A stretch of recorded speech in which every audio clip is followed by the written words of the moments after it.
Experts here, Jeff Shaddy and Eric Peterson. We're talking about multifamily investing as well as how to get even deals done in the commercial lending world that's changing.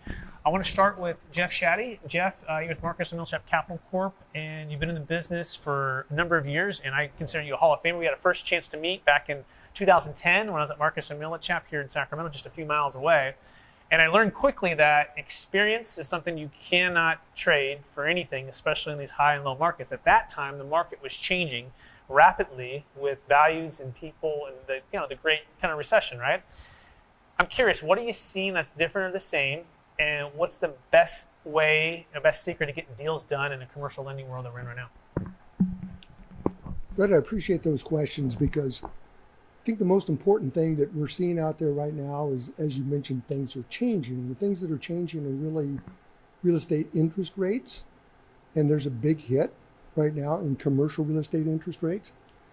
And it's really affecting the cap rate. And for those who may not be comfortable with that term, but it's really the return on the investment. If you're spending more money on the interest rates, then the actual cash flow is going to be less and there's going to be less of a return. So the cap rates are changing slightly. They have not changed as much really in the multifamily industry as they have in many others. We've seen quite a bit of climb in, whether it be self-storage or office or retail. Office is pretty far off. And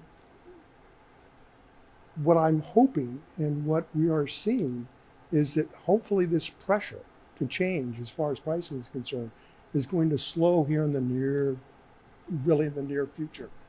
What is the near future? Is that 3 months, 6 months, 9 months, a couple of years?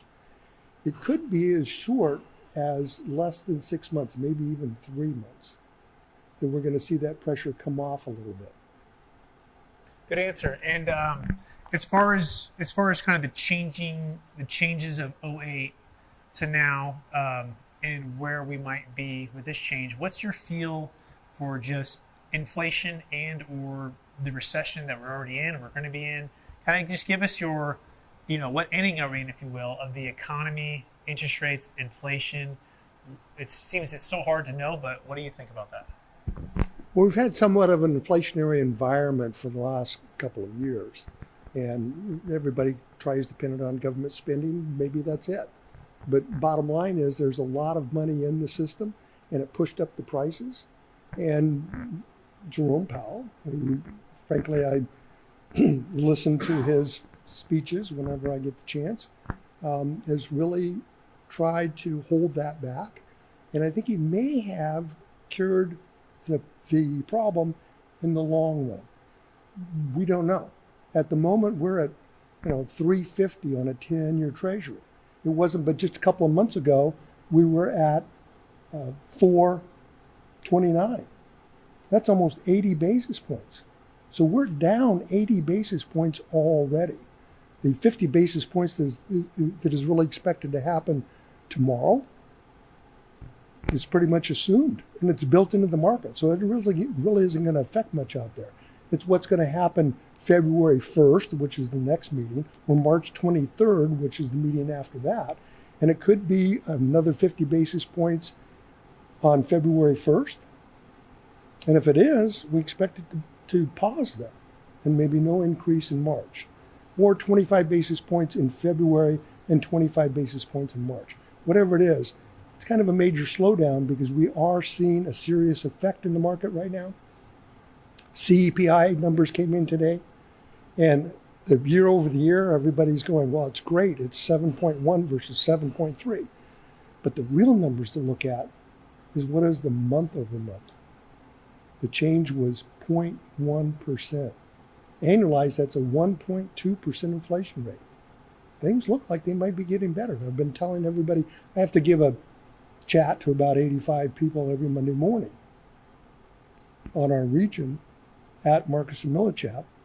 And I've been trying to point out to them that this may be a relatively short event, which means from the start to the finish, 9 months, and we're halfway into it now. Excellent. Great. I'm going to transition to Eric. So Eric, given what you're hearing here and what Jeff's saying and what you're seeing out there as you're underwriting properties, how are you making sense with interest rates perhaps being 5.5, 6, maybe 6.5, depending on what market you're buying in, LTVs and cap rates? Great.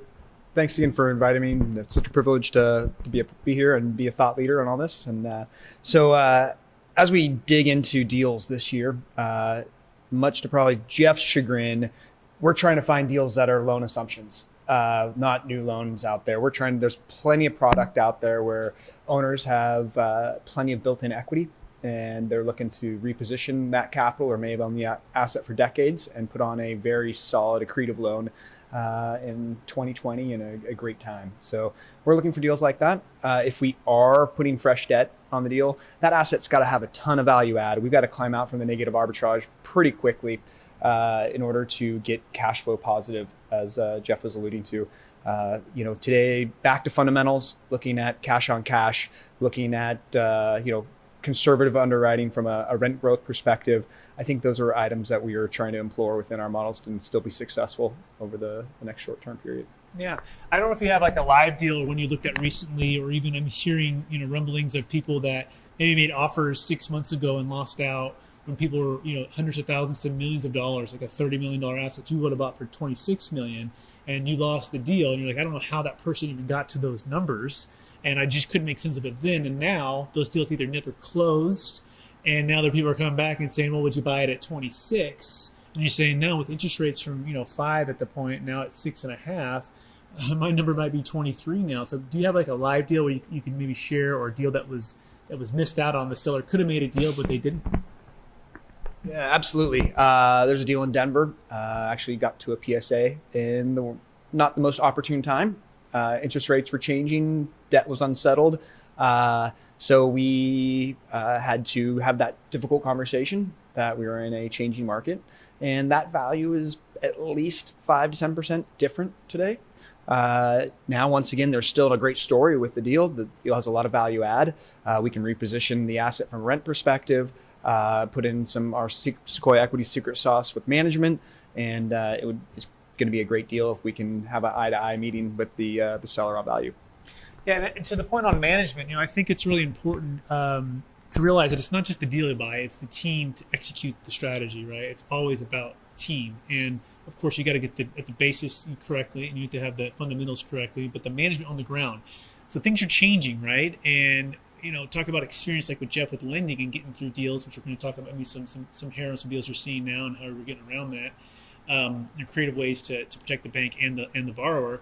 But from your perspective, Eric, you're part of Sequoia Equities. I think I'm not sure, I think it's over $5 billion under management, right? And over 16,000 units, right? So talk about the experience and how that helps an investor who might be coming in, right, to know that you have a team that's been through these challenging times in the past, and how you're able to take advantage of, let's just say, poor operations, or people don't have that depth and width of a Sequoia Equity.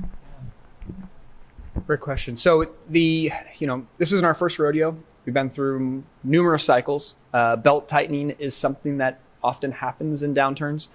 So to be able to acknowledge where you can be a little more careful in your underwriting, be careful in your expense structure, to also have the ability to weather a storm and lean in is really important. It also comes back to providing that customer experience. We have to remember that as owners of assets, we have an obligation to employees, we have an obligation to our tenants, and we have an obligation to the investors. And when you focus on all three, if something becomes difficult in one, you can continue to lean into them and serve that tenant, and hopefully your employees will be taken care of, and then your investors will be taken care of. So we really have all three as a pillar of what we pay attention to. Yeah, it seems like we take that holistic approach, right? Everybody wins. The investor wins, the tenant wins, the community wins too, right? Because you're taking care of the employees and the management that's on the ground, and then having that experience level to weather these storms and work things out is so important. I think it's kind of like the Amazon effect, where the bigger the company and the more scale they have, the more they can invest back into things that are really value add. And that creates a tremendous amount of value. And the cost of even doing business like in California is so expensive.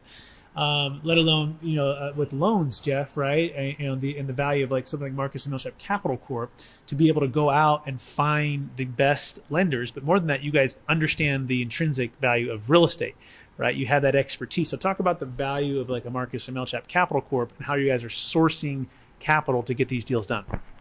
I find it interesting that people have this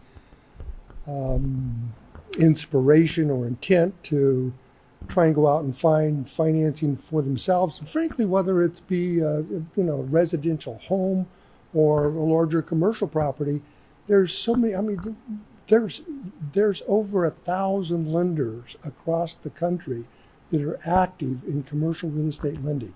How do you know who they are, what they're doing? Are they active today? Are they aggressive today? How do you know that?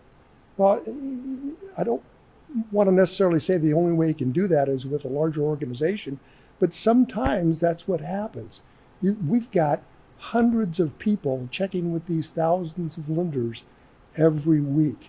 So I don't just know who is doing well this year or this month. I know who closed and how they closed and what rates and terms that they closed on last week or yesterday. We've got a transaction that I just closed last week, and the borrower was amazed. As a matter of fact, he really exclaimed, "Why would I be doing business with a credit union out of Tennessee?" Well, his rate was almost 50 basis points less than anywhere else. He had, in that particular case, no prepayment penalty. In commercial, there's almost always a prepayment penalty. And for commercial income property, this was a retail property, it's typically 25-year amortization. We did 30-year amortization on that. Now, how much would that have cost him overall, if he didn't use a resource that has the skill, knowledge, and ability? And I've been doing this for, I was going to say how many years, but I'm going to leave that up to your imagination. I started doing this when I was 20. Thank you, Jeff. And I can see that. And I had the privilege of working with Jeff since early 2010. And that experience, and to have someone we're building wealth in changing times. We want people on our dream team, whether that be someone like a Sequoia Equities and Eric Peterson, who have the expertise and have the management and have the top to bottom way to build wealth and protect and preserve wealth. And then as far as lending, you have one chance essentially to do this unless you have to refinance. And it could be a big yield maintenance. It could be a lower amortization. Now you're not having less cash flow. So you have one shot to be able to close and also execute.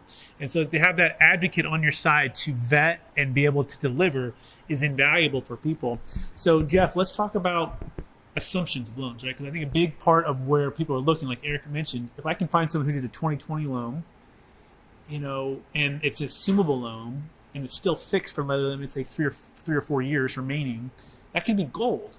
The other side of that too is, why is the seller going to sell, right? Are they hiding something, right? And so talk about just, is it as simple as assuming a loan, or really what are banks saying now? Are they locking down? Are they making more restrictions, or is it simply, hey, if you qualify, you can assume this loan, no problem?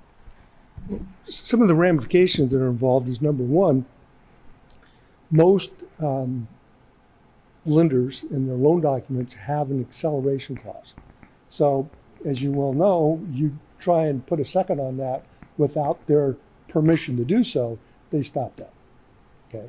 Now, fortunately, the agency debt typically has a secondary financing system, and so if you can go find the agency debt that is a low interest rate. And from 2, 3, 4 years ago, when we were pumping out some pretty low rates, I mean, frankly, a year ago, I was just coming off of doing 2.5% rate permanent financing on multifamily business. I mean, that's huge, okay? So keep in mind that if you can't put a second on there, you're gonna have to come up with a lot of equity.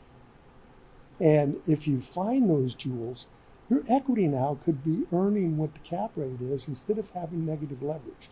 Although I should mention that one of the mantras nationwide right now is net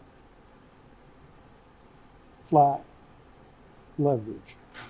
Or can you achieve that in the next 12 to 24 months. So you could be underwater, you could be running negative on your leverage, but can we get there in 12 to 24 months? Either rent increases or refinance at that time.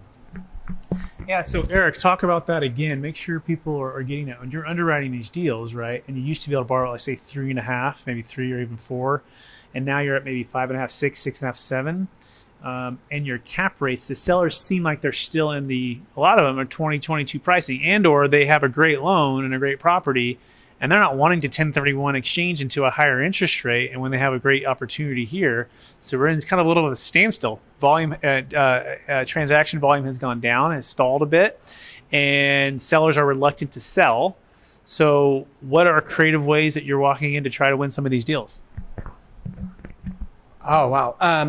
It's a tough. This is breaking the log jam that we saw probably in 2009 as well, when without a seller that needs to 1031, not having the volume out there for them, the opportunity.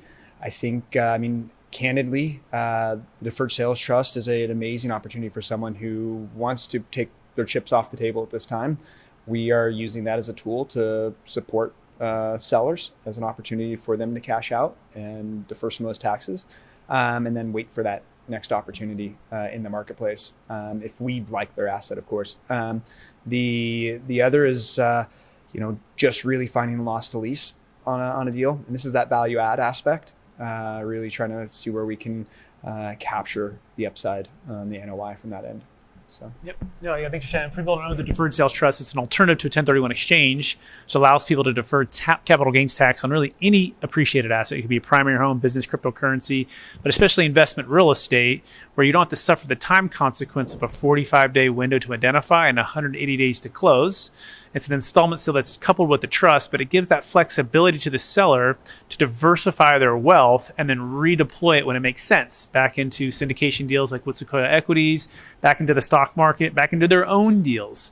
And to be able to execute that in a time like this of change can dramatically change your wealth position. Essentially, it's like if you could sell in 06 or 07, right before, let's say, the 08 crash, you put yourself in a position to have capital on the sideline, your powder dry, and to take advantage of discounts should they come. And so people want to learn more about that. You can go to capitalgainstaxsolutions.com. We're going to finish with just two last questions, Jeff, one for you and one for you, Eric.